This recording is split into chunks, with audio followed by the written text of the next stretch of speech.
Sasagot lang po muna tayo ng mga tanong.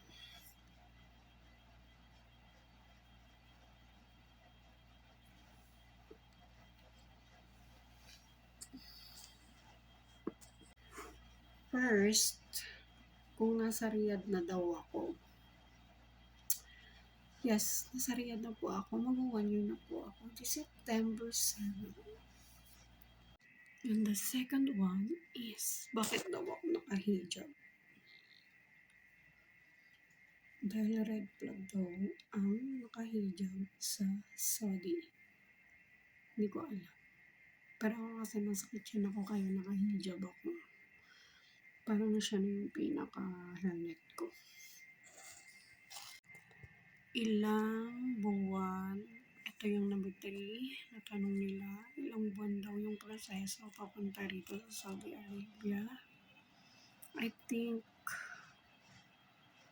1.5 or 2 or 3, parang ganon. Kasi conforme sa schedule ng OWA, TESDA, and PIDOS.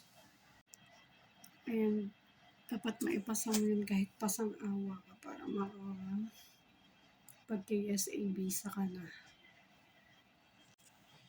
Kung tumaas daw yung salary namin noong 2025. Sa amin kasi kung ano yung napirma namin kontrata 1.5, ayun lang talaga siya. So ayun, na-reveal ko na 1.5. And then, free lahat. All. Tapos, meron po kayong cash assistance. Conforme din po yun sa agency kung magkano. Ano daw po yung next journey ko na country? Sana walang re-entry visa.